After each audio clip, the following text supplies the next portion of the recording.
남편이 세상을 떠난 지 10년, 자식들은 점점 윤경과 거리를 두기 시작했다. 전화 한 통조차 드물게 걸어왔고, 대화는 늘 무미건조하게 끝났다. 몇 달 만에 아들이 전화를 걸어왔지만, 그의 말투는 분명히 귀찮아하는 기색을 담고 있었다. 엄마, 또 무슨 일이세요? 아, 건강은요? 잘 지내시죠? 제가 요즘 너무 바빠서 자주 못 들리네요. 나중에 시간 되면 찾아뵐게요. 그래. 알았다. 몸은 괜찮다. 내일 열심히 해라. 대화는 단 몇 분 만에 끝났다. 윤경은 아들이 자신을 걱정하기는커녕 형식적으로 의무를 다하려는 듯한 말투에 가슴이 아팠다. 딸의 태도는 더 심각했다. 간혹 전화를 걸어 안부를 묻는 척했지만 실상은 다른 목적이 있었다. 엄마, 혹시 요즘 돈 좀 모아둔 거 있어요? 제가 이번에 좀 필요한 일이 있어서요. 돈. 내가 힘들다니 마음이 아프구나. 그런데 나도 이제 여유가 없어서. 엄마는 집도 있으시잖아요. 그걸로 대출받아서라도 좀 도와주시면 안 돼요? 요즘 저 정말 힘들어요. 윤경은 더 이상 말을 잇지 못했다. 딸이 자신을 걱정하는 게 아니라 그저 재정적으로 의지하려는 모습에 깊은 상처를 받았다. 딸은 윤경의 대답에 냉소적으로 말하며 전화를 끊어버렸다. 아, 알겠어요. 됐어요. 나중에 다시 얘기해요. 자식들의 대화에서 더 이상 애정이나 존경을 느낄 수 없었다. 그들은 어릴 적 윤경이 헌신적으로 보살피던 자식들이 아니었다. 그들의 말과 태도에서 윤경을 부모로서가 아닌 마치 필요할 때만 찾는 부담스러운 존재로 여기는 느낌이 점점 짙어졌다. 윤경의 건강은 악화되었지만 자식들은 단 한 번도 찾아오지 않았다. 관절염과 허리 통증으로 인해 혼자 움직이는 일이 점점 어려워졌고 병원을 다녀오는 길도 고역이었다. 그녀는 외출 대신 창밖으로 거리의 풍경을 바라보며 하루를 보냈다. 그러나 자식들은 그런 어머니의 삶을 조금도 궁금해하지 않았다. 전화가 오는 날이면 윤경은 설레며 전화기를 들었다.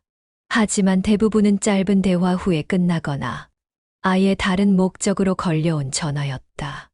엄마, 혹시 요즘 요양원 같은 데 알아보셨어요? 이제 혼자 계시는 건 좀 힘드실 것 같아서요. 내가 내 집에서 사는 게 더 편하다. 요양원은 아직 생각해 본 적 없구나. 그래도요. 저희가 바빠서 자주 못 들리잖아요. 혼자 계시다가 무슨 일 생기면 어쩌시려고요?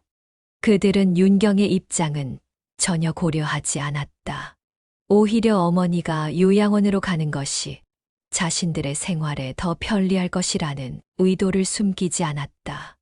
윤경은 자식들이 더 이상 자신을 필요로 하지 않는다는 사실을 깨달았지만 그들의 태도에서 느껴지는 무관심과 냉혹함은 그녀를 더욱 고립시켰다. 윤경은 자식들에게 자신의 외로움을 털어놓고 싶었지만 돌아오는 반응은 점점 더 냉담했다.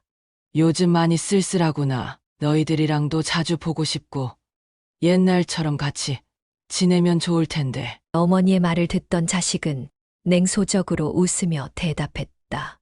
엄마, 그런 말씀 이제 그만하세요. 저희도 애들 키우고 일하느라 정신없어요. 엄마를 어떻게 매일 신경 써요? 현실 좀 보세요. 윤경은 말문이 막혀 아무 대답도 하지 못했다. 딸은 한술 더 떠서 대화를 끊으려는 듯 말했다.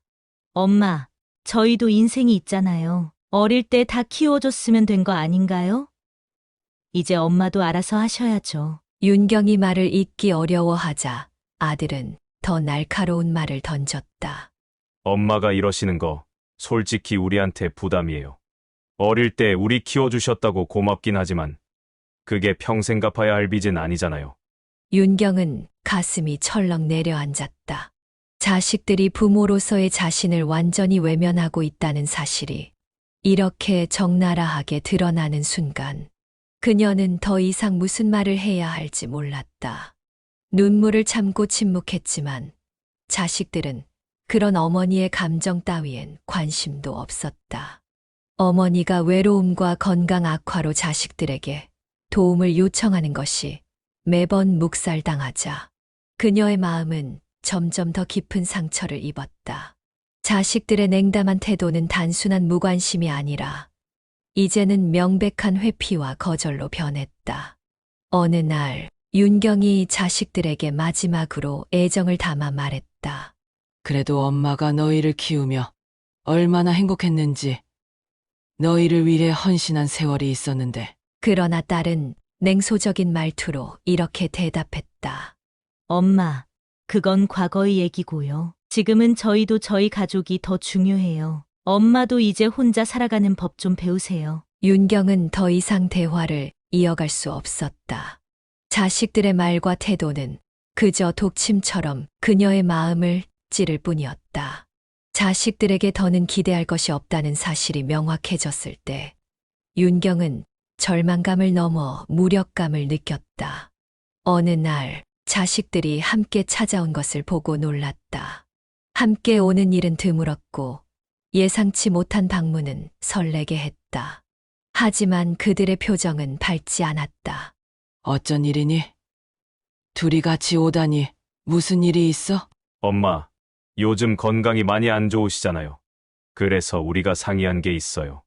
긴장한 표정으로 그들의 말을 기다렸다. 잠시 머뭇거리더니 요양원에 대한 이야기를 꺼냈다. 엄마가 혼자 지내시는 게 이제는 너무 위험해 보여요. 그래서 요양원을 알아봤어요. 간호사들이 24시간 돌봐주고 엄마가 편하게 지내실 수 있는 곳이에요. 윤경은 크게 놀라며 손을 저었다. 요양원. 내가 왜 그런 데를 가야 하니?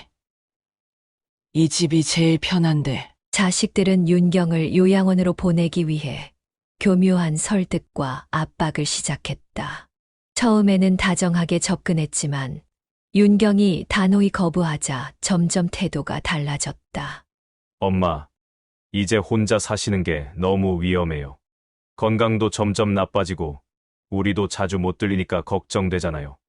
요양원은 정말 좋은 곳이에요. 간호사들이 항상 엄마 옆에 있어줄 거고 프로그램도 많아서 심심할 일도 없어요. 윤경은 고개를 저으며 대답했다. 내가 왜 집을 떠나니? 너희 아버지랑 살았던 추억이 다 있는 집인데 여기서 떠나라고? 그런 말 하지 마라. 딸은 어머니의 반응에 얼굴을 찡그리며 말했다.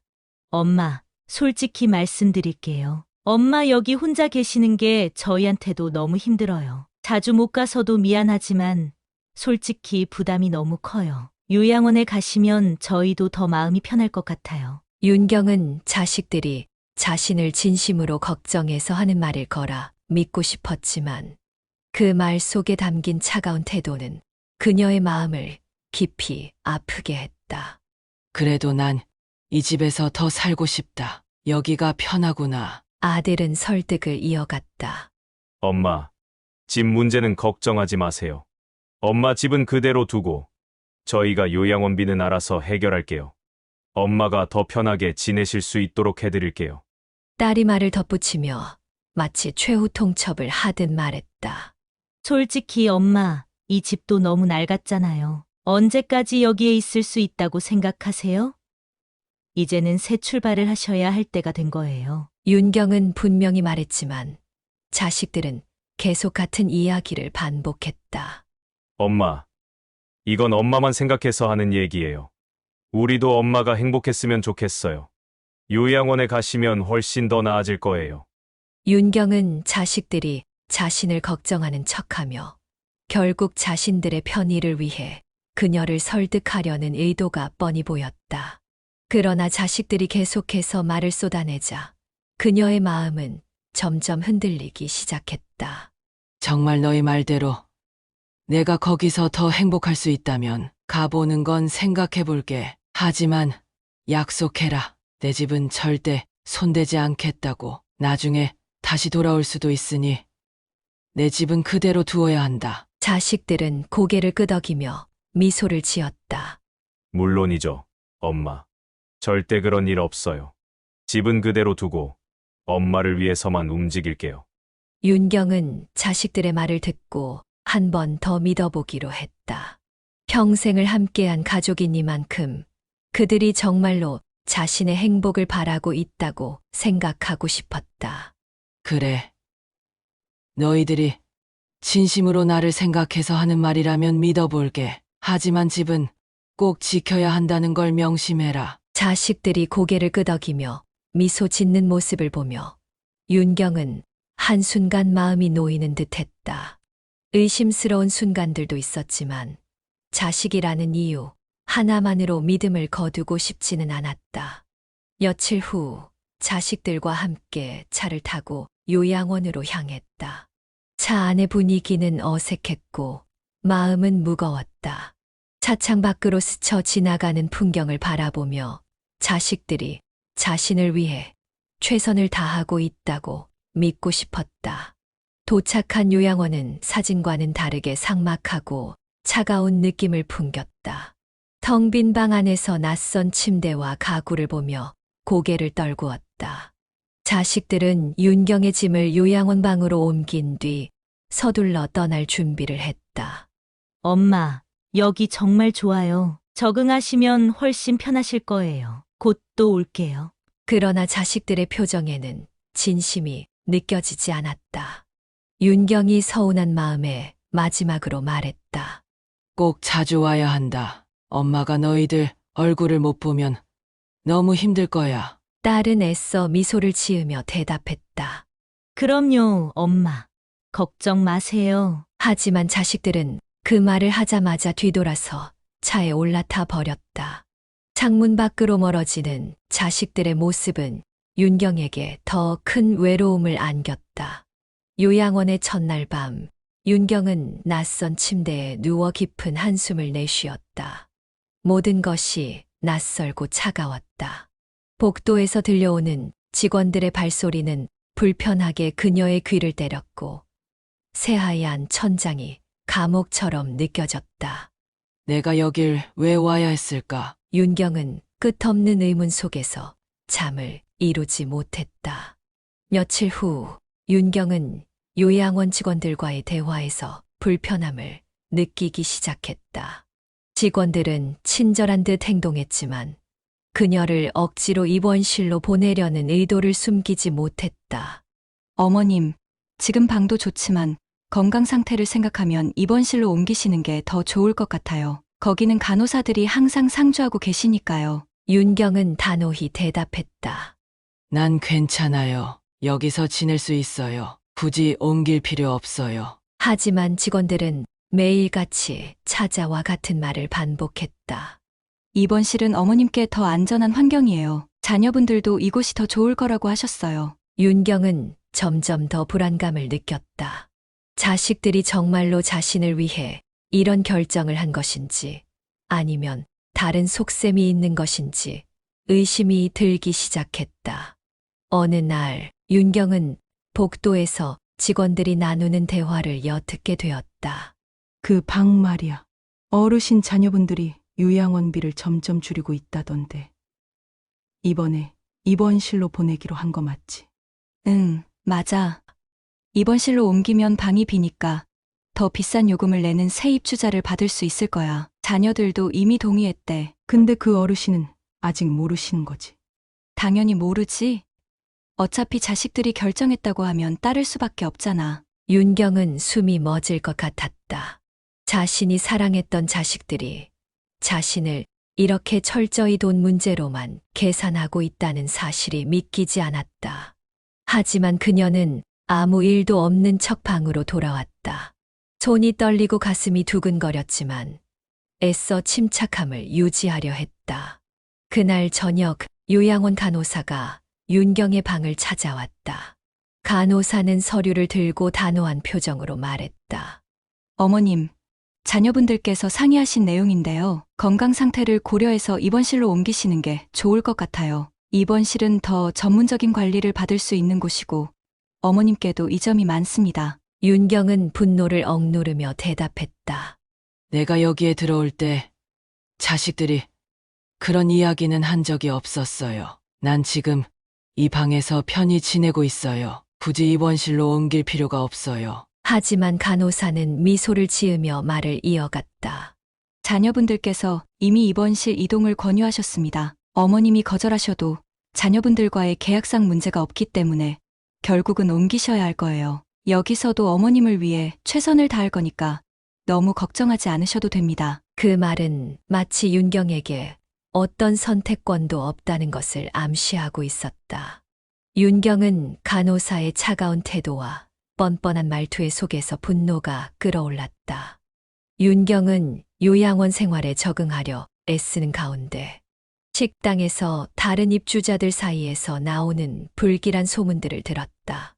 식탁 주변에 모인 몇몇 입주자가 낮은 목소리로 나누는 이야기는 그녀의 귀를 사로잡았다. 지난주에 입원실로 옮겨진 김 할머니 있잖아. 그분 결국 퇴소 처리됐다던데. 퇴소가 아니라 듣기로는 몸이 더 안 좋아져서 병원으로 갔다가 결국 이야기를 하던 노인이 목소리를 낮췄다. 돌아가셨다는 말도 있어. 근데 이상하지 않아?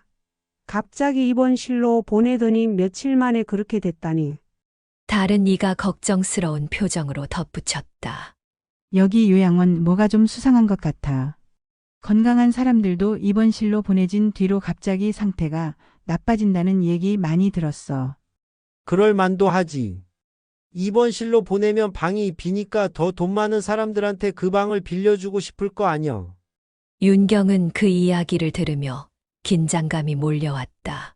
소문은 단순한 추측이었을 수도 있었지만 요양원 직원들이 자신의 방을 비우려는 태도를 보며 소름이 돋았다. 그들은 정말로 입원실을 핑계 삼아 자신을 쫓아내려는 걸까? 그날 저녁 윤경은 더 이상 무시할 수 없는 상황을 맞닥뜨렸다. 직원 2명이 복도에서 주고받는 대화를 우연히 엿듣게 된 것이다. 그 방 말이야.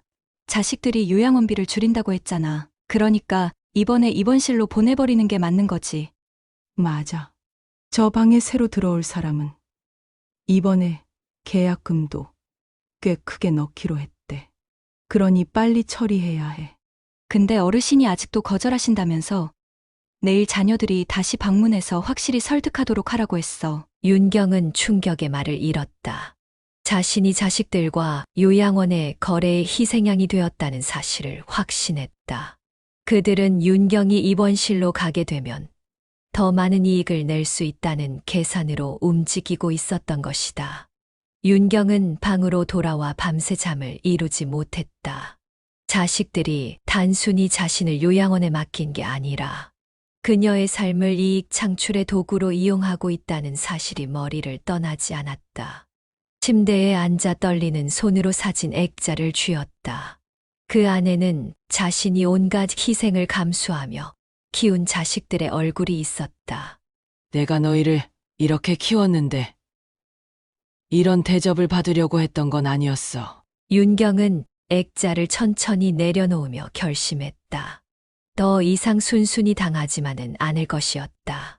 자신을 이용하려는 자식들과 요양원의 음모를 반드시 밝혀내고 그 대가를 치르게 하겠다는 불타는 의지가 그녀의 눈빛 속에 번졌다. 그러던 중 요양원 직원이 건넨 한마디는 그녀의 불안을 증폭시켰다. 자녀분들께서 요양원비 일부를 연체하셨다는 연락이 왔어요. 어머님께 한번 확인해 보시겠어요? 윤경은 그 말을 듣고 아들에게 전화를 걸었다. 아들은 불쾌한 목소리로 대답했다. 엄마, 갑자기 왜 그런 걸 물어? 요양원비는 우리가 알아서 내고 있으니까 신경 쓰지 마세요. 하지만 연체됐다고 하던데 무슨 일이 있는 거야? 아들은 잠시 머뭇거리더니 뻔뻔한 어조로 답했다. 엄마, 요양원비도 비싸고 솔직히 엄마 혼자 지내시는데 그렇게 큰 방은 필요 없잖아. 그래서 방을 옮기거나 비용을 줄일 방법을 찾고 있는 거예요. 윤경은 아들의 말에 충격을 받았다. 너희가 내 돈으로 요양원비를 내는 줄 알았는데 내 아버지가 남긴 돈을 그렇게 쓴 거 아니었니? 왜 너희가 더 줄이겠다는 거야? 그러나 아들은 태연하게 말했다. 엄마도 아시잖아요. 우리도 생활이 빡빡해요. 어쨌든 입원실로 옮기시면 비용도 절약되고 엄마도 더 안전하실 거예요. 이건 우리 모두를 위한 거예요. 윤경은 더 이상 대화를 이어갈 수 없었다. 자식들에게 더는 의지할 수 없음을 깨달은 그녀는 말없이 전화를 끊었다.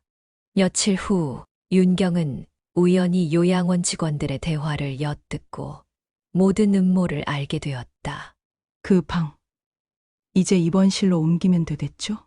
네, 자녀분들이 이미 동의하셨고 계약서도 새로 쓰겠다고 했습니다. 새 입주자는 2배의 요양원비를 낸다고 하더라고요. 좋아요. 어르신은 반대하실 테지만 결국 자녀분들 말에 따를 수밖에 없으실 겁니다. 윤경은 몸이 떨리는 것을 느끼며 방으로 돌아왔다. 자식들이 요양원과 결탁해 그녀를 입원실로 보내고 방을 다른 사람에게 비싼 가격으로 넘기려 한다는 사실을 알게 된 것이다. 내가 너희에게 무슨 잘못을 했기에 이런 대접을 받는 거니? 윤경은 밤새 자식들과 요양원이 꾸민 음모를 곱씹으며 절망에 빠졌다. 하지만 단순히 좌절하고 있을 시간이 없었다. 그녀는 이 상황에서 벗어나기 위해 그리고 복수를 위해 스스로 싸우기로 결심했다. 윤경은 요양원에서 지내는 동안 자신과 비슷한 처지의 노인 정수라는 남성을 알게 된다. 정수는 윤경보다 먼저 요양원에 들어왔지만 그 역시 가족들에게 배신당해 모든 것을 잃은 사람이었다. 윤경과 정수는 처음엔 서로의 사정을 잘 알지 못했지만 같은 시간에 정원을 산책하거나 식사 시간을 함께하며 서서히 친밀해졌다. 어느 날 정수가 윤경에게 조용히 말했다. 이곳 뭔가 수상하지 않습니까? 저도 처음엔 그냥 요양원이라고 생각했는데 여기서 벌어지는 일들이 점점 이상하더군요. 윤경은 정수의 말에 놀랐지만 이미 자식들의 음모를 알게 된 그녀는 정수에게 자신의 이야기를 털어놓았다. 사실 저도 이상한 점을 느끼고 있었어요. 자식들이 제 방을 비우려는 이유를 알게 되었죠. 그들이 요양원과 거래를 했어요. 제 방을 더 비싼 가격에 넘기려고요. 정수는 고개를 끄덕이며 자신의 경험을 들려주었다. 저도 처음엔 자식들이 저를 위해 이곳에 보냈다고 믿었어요. 하지만 나중에 보니 그들은 제 재산을 빼앗아 가려고 했더군요. 제 이름으로 된 부동산을 몰래 처분하고 결국 제가 여기로 밀려난 겁니다. 두 사람은 서로의 이야기를 들으며 자신들이 같은 운명에 처해 있다는 사실을 깨달았다. 정수는 단호히 말했다. 윤경 씨, 우리가 이대로 당할 순 없습니다. 요양원에서 벌어지는 일들을 밝혀내야 해요. 자식들이나 요양원이 더 이상 우리를 이용하지 못하도록요. 윤경은 정수의 말에 동의하며 그와 함께 문제를 해결하기 위한 계획을 세우기로 했다. 정수는 밤마다 요양원의 어두운 복도를 걸으며 관리실 주변을 은밀히 살폈다. 요양원의 관리실은 항상 잠겨 있었지만 밤마다 직원들이 교대하는 시간대를 유심히 관찰한 결과 교대 직후 잠시 문이 열려 있는 순간이 있다는 것을 알게 되었다. 어느 날 밤 정수는 관리실 문이 살짝 열린 틈을 이용해 안으로 들어갔다. 그는 선반 위에 정리된 두꺼운 파일들 사이에서 자신의 이름과 윤경의 이름이 적힌 서류를 발견했다. 서류에는 현재 방의 입주 계약 변경, 예정이라는 문구와 함께 새로운 입주자의 정보와 계약 금액이 적혀 있었다. 윤경의 방은 기존 요양원비의 2배에 달하는 금액으로 새롭게 계약될 예정이었다. 정수는 서류를 몰래 사진으로 찍고 원래 자리에 돌려놓으며 관리실을 빠져나왔다. 방으로 돌아온 그는 윤경에게 서류 내용을 보여주며 말했다. 이것 보세요. 당신의 방이 이미 다른 사람에게 넘겨질 준비가 다 되어 있습니다. 계약서에는 당신의 자녀들이 동의했다는 내용까지 포함되어 있군요. 윤경은 서류 내용을 확인하며 손을 떨었다. 정말 자식들이 나를 이렇게 철저히 배신했단 말이에요? 이건 그냥 돈벌이에 지나지 않네요. 윤경은 정수와 함께 요양원 직원들의 일상적인 대화를 엿들으며 추가적인 정보를 모았다. 정수는 직원들이 자주 담배를 피우는 뒷마당의 벤치를 관찰 장소로 삼았다. 어느 날 윤경과 정수는 직원 2명이 담배를 피우며 나누는 대화를 들었다. 이제 곧 그 방도 비워지겠지. 자녀들이 워낙 강하게 요구했잖아. 맞아. 그리고 그 방세 입주자는 꽤 괜찮은 금액을 낸다고 하더라. 이건 원장님도 대박이라고 하시던데. 어르신이 반대하면 어쩌지? 반대? 그런 건 상관없어. 자녀들이 동의했으면 끝이야. 어차피 본인들은 선택권이 없잖아. 윤경은 대화를 엿듣는 동안 손을 꽉 쥐었다.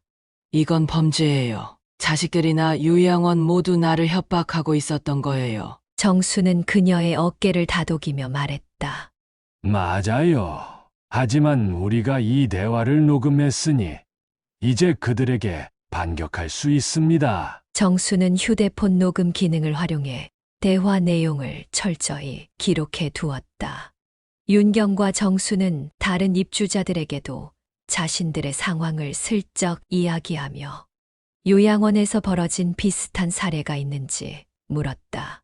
그 과정에서 한 노부인은 자신 역시 비슷한 일을 겪었다고 털어놓았다. 저도 자식들이 갑자기 저를 입원실로 보내야 한다고 했어요. 이상한 점은 자식들이 한 번도 저를 방문하지 않았는데도 요양원에서는 자식들이 요청했다고 하더군요. 혹시 방 계약이나 요양원비에 관한 이야기를 들으신 적 있나요? 글쎄요, 근데 요양원비가 많이 올랐다고 들었어요. 원장님이 새 입주자들한테 받는 돈이 높아져서 그렇다더군요. 윤경과 정수는 노부인의 말을 통해 요양원에서 자주 벌어지는 패턴을 깨달았다. 자식들의 요청을 빌미로 노인들을 입원실로 보내고 방을 더 높은 금액에 새로운 입주자들에게 계약하는 것이 요양원의 수익 모델이었다. 정수는 요양원에서 오래 일해온 직원 중 한 명인 간호사 수진에게 접근하기로 했다. 수진은 다른 직원들보다 비교적 친절했고 입주자들에게 따뜻하게 대하는 태도로 유명했다. 정수는 수진이 신뢰할 만하다는 판단하에 그녀에게 조심스럽게 말했다. 수진 씨, 제가 부탁 하나만 드리고 싶어요. 저희 방과 관련된 계약서나 CCTV 기록을 확인해 주실 수 있나요? 뭔가 이상한 일이 벌어지고 있는 것 같아서요. 처음에 수진은 당황한 듯 했지만 정수와 윤경의 이야기를 들은 후 고민 끝에 동의했다. 사실 저도 요양원에서 이상한 점을 느꼈어요. 입원실로 옮기라는 요청이 갑작스럽게 오는 경우가 많았거든요. 알겠습니다. 제가 조용히 알아볼게요. 수진은 며칠간 비밀스럽게 자료를 확인한 뒤 계약서와 관련된 요양원의 내부 메모를 가져왔다. 또한 CCTV 기록은 요양원의 외부 보안팀이 관리하지만 그녀는 당시의 방문 기록이 없다는 사실을 직원들 사이의 대화를 통해 확인했다. 그 날짜에 자녀분들이 요양원을 방문했다는 기록은 없어요. 계약서도 자녀분들이 직접 작성한 게 아니라는 정황이 드러났습니다. 수진의 도움으로 윤경과 정수는 중요한 단서를 확보할 수 있었다. 윤경은 고맙다는 말과 함께 눈물을 흘렸다. 정말 감사해요. 수진 씨, 당신 같은 분이 없었다면 우린 아무것도 할 수 없었을 거예요. 윤경과 정수는 확보한 증거를 정리했다. 요양원 계약서, 직원들의 대화 녹음, CCTV 영상 등 모든 자료가 자식들과 요양원의 음모를 입증하고 있었다. 윤경은 다짐했다. 이제 더 이상 당하고만 있지 않을 거예요. 자식들이나 요양원이 벌인 짓을 세상에 밝힐 거예요. 정수는 그녀의 손을 잡으며 말했다.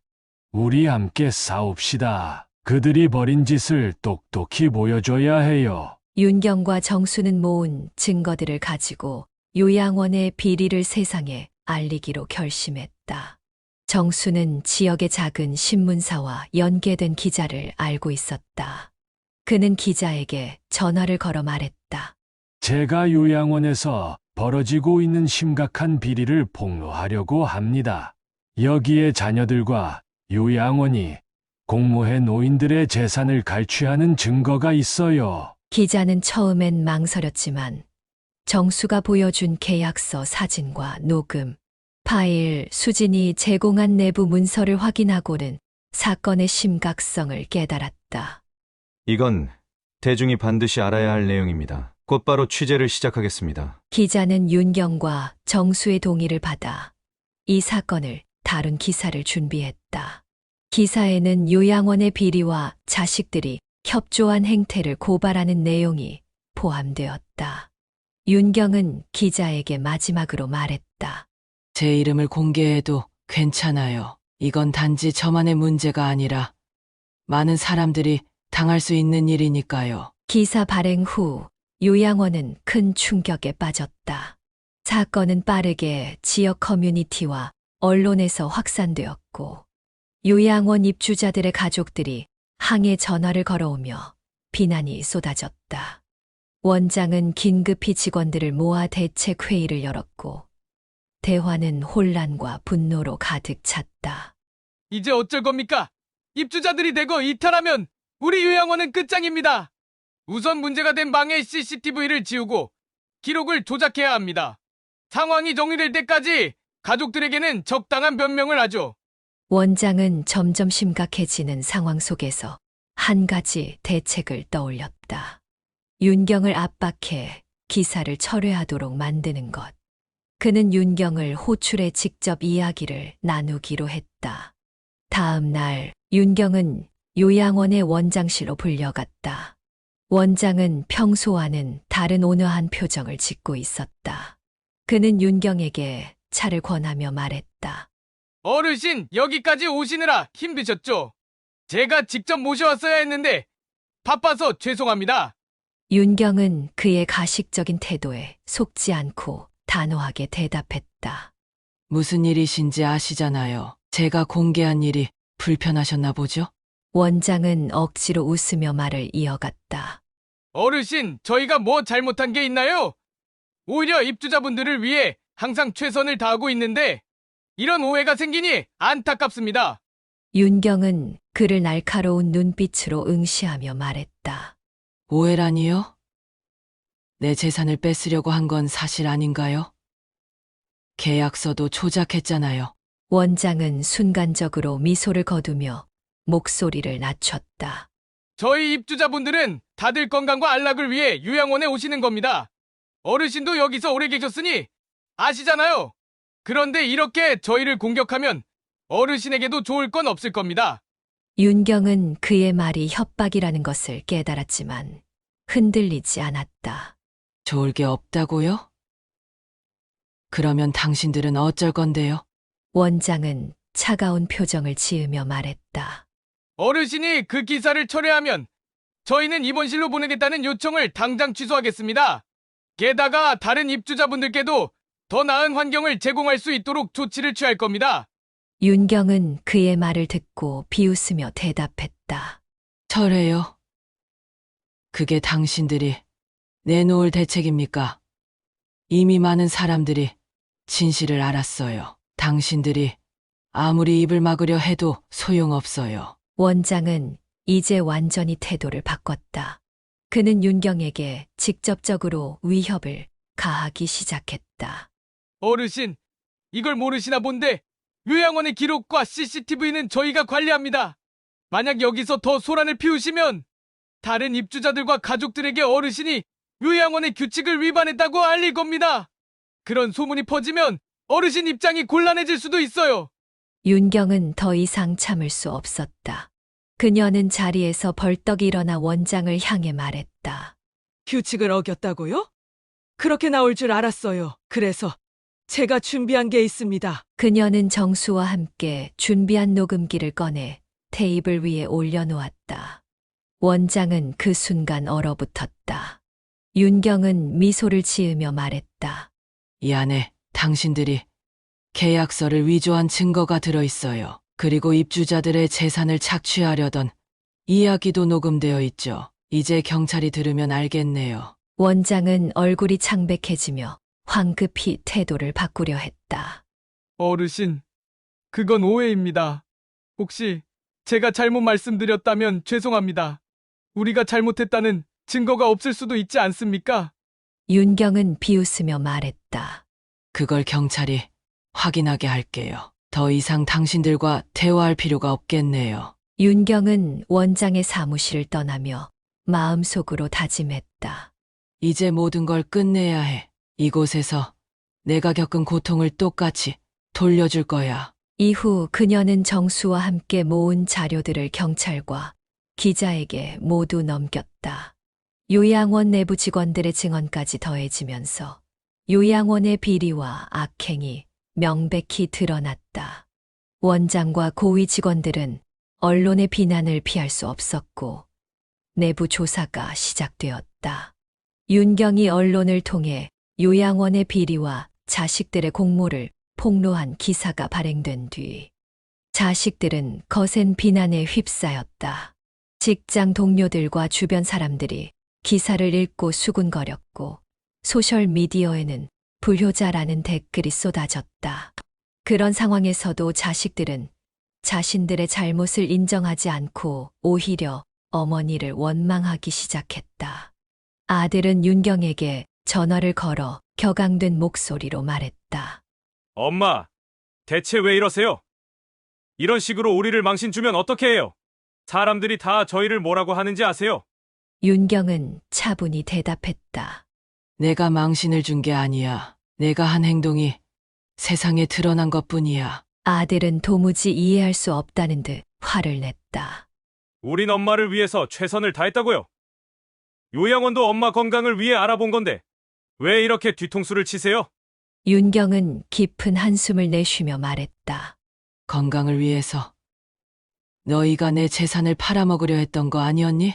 내가 바보 같아서 다 속아 넘어갈 줄 알았니?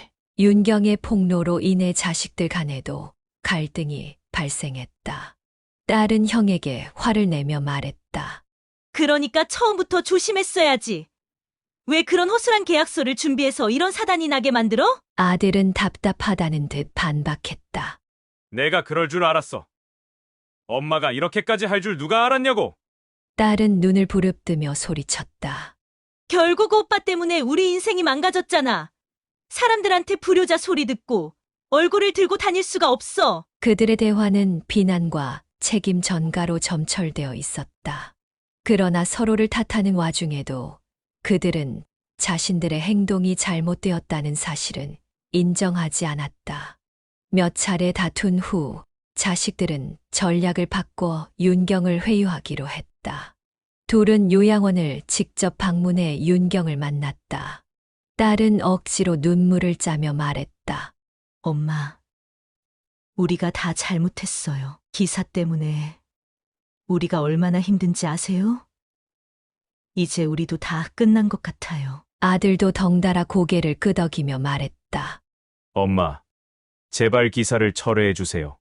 우리가 잘못했으니까 이대로 끝내자고요. 윤경은 그들의 가식적인 태도를 단번에 알아챘다. 그녀는 차가운 눈빛으로 대답했다. 내가 잘못했다고? 정말 그렇게 생각한다면 내 재산을 가져간 것부터 돌려줘. 그리고 진심으로 사과라도 해봐. 그러나 자식들은 돌려줄 재산이 없다는 핑계를 댔다. 딸은 다급히 말했다. 엄마, 그 돈은 이미 요양원비로 다 썼어요. 지금 우리도 여유가 없어요. 윤경은 그들의 뻔뻔함에 더 이상 참지 못하고 자리에서 일어섰다. 여유가 없다고? 너희가 그 돈으로 뭘 했는지 내가 몰랐을 줄 아니? 더 이상 내 앞에 나타나지 마! 내가 너희 같은 자식들을 믿었던 게 내 인생 최대의 실수야. 어머니의 단호한 태도에 자식들은 더 이상 말을 잇지 못했다. 결국 그들은 서로를 원망하며 요양원을 떠났다. 아들은 마지막으로 말했다. 좋아요, 엄마. 우리도 더 이상 신경 쓰지 않을게요. 엄마가 그렇게 하고 싶다면 알아서 하세요. 딸은 문을 나서며 어머니를 돌아보지도 않았다. 그들의 모습은 그저 비겁함과 무책임함 그 자체였다. 윤경은 자식들의 뒷모습을 보며 눈물을 삼켰다. 그러나 그녀는 마음속으로 결심했다. 이제 더 이상 너희에게 속지 않아. 내 남은 인생은 너희를 위해 쓰지 않을 거야. 윤경은 정수와 함께 고즈넉한 시골 마을의 작은 집에서 새로운 삶을 시작했다. 주변은 푸른 산과 맑은 개울로 둘러싸여 있었고, 작은 텃밭에서는 계절마다 다양한 채소가 자라고 있었다. 그녀는 아침마다 새소리를 들으며 눈을 떴고, 정수와 함께 차를 마시며 하루를 시작했다. 윤경은 마당에 심은 꽃들을 가꾸며 말했다. 이제는 내가 정말로 행복을 느낄 수 있는 곳이 생긴 것 같아. 정수는 그녀의 옆에서 미소를 지으며 대답했다. 경선 씨, 이곳은 당신이 이뤄낸 자유와 평화의 공간이에요. 당신은 그럴 자격이 충분해요. 윤경은 자신이 겪었던 고통을 단순히 잊어버리지 않고 같은 고통을 겪는 사람들을 돕기로 결심했다. 그녀는 정수와 함께 요양원 피해자들을 위한 지원 단체를 설립했다. 이 단체는 법률 상담부터 재산 보호, 요양원 선택에 대한 조언까지 다양한 도움을 제공하며 빠르게 성장했다. 그녀는 단체의 첫 회의에서 말했다. 우리는 어르신들이 더 이상 소외되고 착취당하지 않도록 싸울 겁니다. 제가 했던 선택이 많은 분들에게 희망이 되었으면 좋겠어요. 이 단체는 윤경의 이름과 함께 사회적으로 큰 반향을 일으켰고, 그녀의 이야기는 언론에서도 널리 소개되었다. 윤경의 자식들은 그녀가 단호히 관계를 끊은 이후 처음에는 오히려 어머니를 원망하며 자신들의 행동을 정당화하려 했다. 그러나 시간이 지나며 그들은 자신의 행동이 가져온 결과를 뼈저리게 느꼈다. 사회적 비난과 경제적 어려움을 겪으며 그들은 자신들의 잘못을 뒤늦게 깨닫기 시작했다. 어느 날 아들은 윤경의 단체 사무실을 찾아와 울먹이며 말했다. 엄마, 제가 너무 늦었죠. 제가 얼마나 큰 잘못을 했는지 이제야 깨달았어요. 다시는 그런 선택을 하지 않을게요. 제발 용서해 주세요. 윤경은 한동안 그를 바라보다가 조용히 말했다. 용서는 나를 위한 거야. 너를 위해서가 아니라. 하지만 나에게 준 상처는 시간이 필요할 거야. 진정으로 변했다면 그 모습을 보여줘. 딸 역시 찾아와 눈물을 흘리며 후회했다. 그녀는 말했다. 엄마, 정말 미안해요. 다시는 엄마를 실망시키지 않을게요. 너무 어리석었어요. 윤경은 차가운 표정을 풀고 조용히 대답했다. 너희가 변하겠다면 그 모습을 오래도록 보여줘. 그게 너희가 할 수 있는 유일한 방법이야. 윤경은 자식들의 태도 변화를 보며 복잡한 감정을 느꼈다. 한편으로는 그들의 진정성을 믿고 싶었지만 지난 상처는 쉽게 치유되지 않았다. 그녀는 정수와 함께 앉아 말했다. 난 아직도 내가 제대로 한 건지 모르겠어. 그들이 바뀌었다고는 하지만 내가 그들에게 준 사랑이 너무 당연하게 여겨졌던 것 같아. 정수는 고개를 끄덕이며 위로했다. 경선 씨, 당신은 누구보다 강한 사람이에요. 그들이 변할 수 있는 기회를 준 것만으로도 당신은 훌륭해요. 이제는 당신의 행복을 우선으로 생각해요. 윤경의 단체는 점점 더 많은 지지를 받았고 그녀는 점차 자식들에게도 마음을 열기 시작했다. 그러나 그녀는 더 이상 과거의 자신으로 돌아가지 않을 것을 다짐했다. 이제 그녀는 자신만의 인생을 살고 자신의 행복을 최우선으로 하기로 했다. 윤경과 정수는 마당에서 저녁 하늘을 바라보며 손을 맞잡고 있었다. 윤경은 깊은 숨을 내쉬며 말했다. 이제야 진정한 해방을 느껴 내가 원하는 대로 살고 내 결정을 존중하는 삶을. 정수는 미소를 지으며 그녀를 바라보았다. 그게 바로 당신이 찾던 행복일 거예요. 하늘에는 별빛이 가득했고 윤경의 얼굴에는 밝은 미소가 떠올랐다. 그녀의 삶은 고통과 상처로 시작되었지만 결국 그녀는 진정한 자유와 행복을 찾아냈다.